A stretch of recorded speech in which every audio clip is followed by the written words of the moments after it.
ना 10% जो कटा महागठबंधन का और एनडीए का जितना कट रहा है वो जोड़ लीजिए, आपको पता चलेगा कि जनसुराज को कितना वोट आएगा।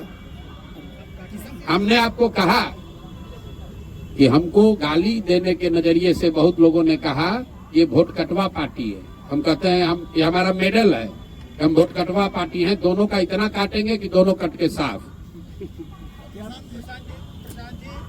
चिराग पासवान की तारीफ करते हैं, चिराग पासवान आपकी तारीफ करते हैं, तो क्या कहीं आने वाले दिनों में के बीच में खिचड़ी तो कोई नहीं पक रही है? भाई हम लोग, मैं चावल दाल खाने वाला व्यक्ति हूँ, खिचड़ी खाने वाले लोग नहीं है। ना खिचड़ी खाते हैं ना खिचड़ी बनाते हैं।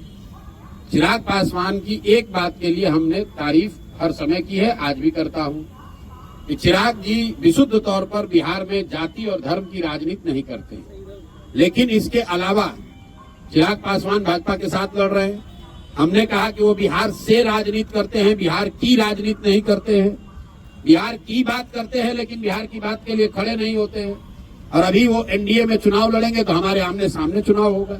उनको 20 सीट मिलेगा कि 25, हम ये जानते नहीं है, लेकिन जितना भी मिलेगा उसमें तो सीधे उनसे और हम लोगों के प्रत्याशियों से मुकाबला होगा। तो समझौते की सवाल कहाँ है? इस बार 30 मंत्रियों को चिट्ठा खोलने वाले हैं प्रशांत किशोर, लोग उम्मीद से देख रहे हैं। यार लोग चुनाव देख रहे हैं कि चिट्ठा खोलना देख रहे हैं? चिट्ठा खोलना देख अब देखिए प्रशांत किशोर की जनसुराज की ताकत। चुनाव से ज्यादा इस बात के लोगों को चिंता है कि प्रशांत किशोर किसका चिट्ठा खोलने वाले हैं। जो सबसे बड़े चोर है उनका चिट्ठा फिर खोला जाएगा। आप लोग भी कुछ खबर है तो दे दीजिए, आपका भी शामिल कर लेंगे उसी में। माननीय सांसद पप्पू यादव बताए कि प्रशांत किशोर सबसे बड़े जातिवादी नेता है। सब व्यक्ति के जवाब देना जरूरी नहीं। कई बार कह चुके हैं कि पहले लड़ाई एनडीए और जनसुराज के बीच में, अभी भी कह रहे। अभी आपने कहा कि एनडीए चली गई, अभी भाजपा। अरे भाई चली गई मतलब हारना निश्चित है, इसलिए कि उनका डिनोमिनेटर वोट का बड़ा है। महागठबंधन जो है उसका टोटल वोट का टारगेट ही 30-35% है। जिस एमवाई समीकरण की आप बात करते हैं वो दोनों जोड़ दीजिएगा तो मैक्सिमम 35% वोट होता है। बाकी 65% मोर और लेस एनडीए के साथ पिछले 20 साल में रहा है। तो निश्चित तौर पर मुकाबला एनडीए से है।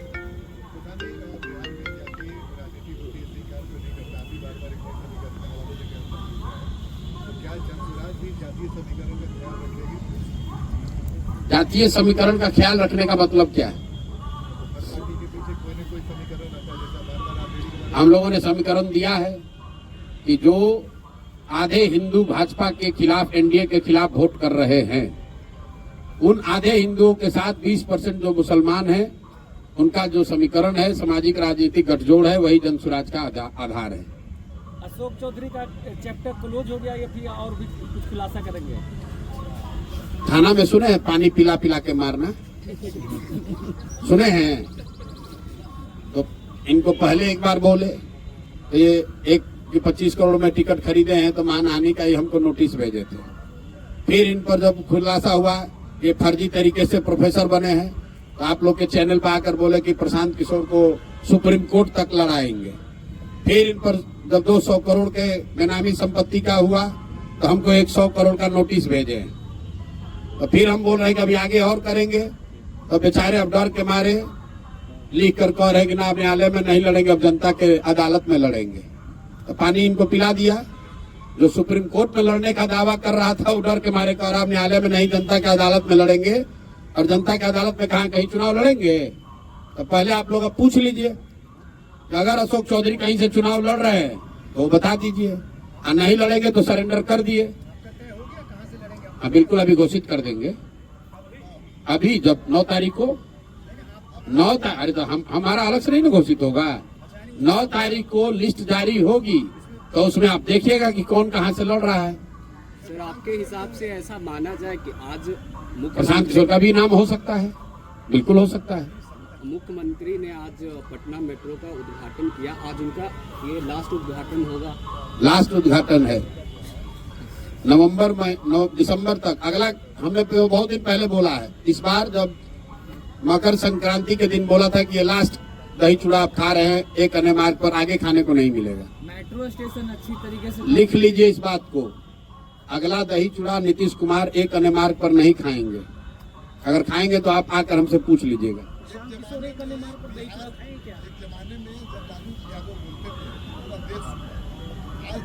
किशोर बोलते हैं तो पूरा देश नहीं, वोट भी मिलता था, आपको भी पूरा देश सुन रहा है, आपको भी उसी हिसाब से वोट मिलेगा। देखिए, लालू जी क्या बोलते थे, क्या सुनता था, कौन सुनता था, ये मैं नहीं जानता। मैं ये जान रहा हूँ कि जो जनसुराज कह रहा है, जो प्रशांत किशोर कह रहे हैं, वो लोग इसलिए सुन रहे हैं कि लोगों की जिंदगी से जुड़ी हुई बात हम लोग कह रहे हैं।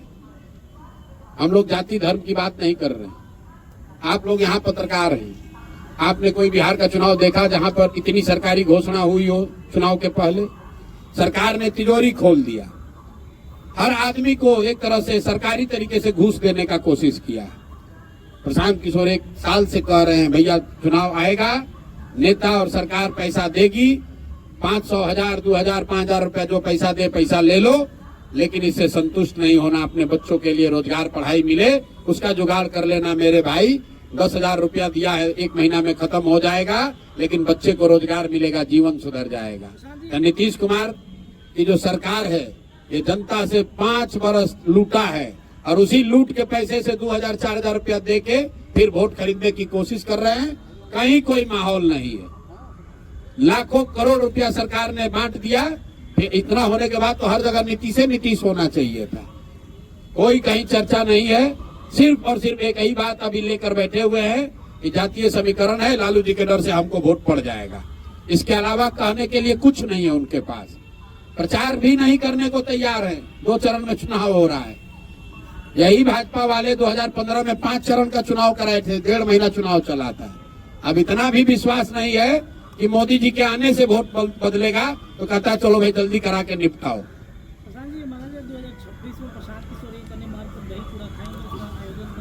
प्रशांत किशोर खाए या ना खाए, नया मुख्यमंत्री दही चूड़ा खाएंगे। बिहार में जनसुराज का मुख्यमंत्री एक मार्ग पर बैठ के दही चूड़ा खाएगा और आपको भी निमंत्रित किया जाएगा, क्योंकि वो नीतीश कुमार का काल नहीं होगा कि मुख्यमंत्री आवास जो है वो सिर्फ उनके और उनके भूंजा पार्टी के लिए नहीं है, वो जनता के लिए है। सब आपको भी आमंत्रित करेंगे, आप भी आके खाइएगा।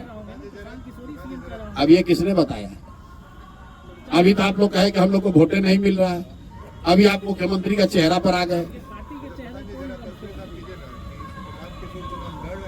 अरे भैया तस्वीर साफ अगर अभी बता दे कौन कौन चुनाव लड़ रहा है, तो 9 तारीख के प्रेस कॉन्फ्रेंस का क्या मजा रह जाएगा।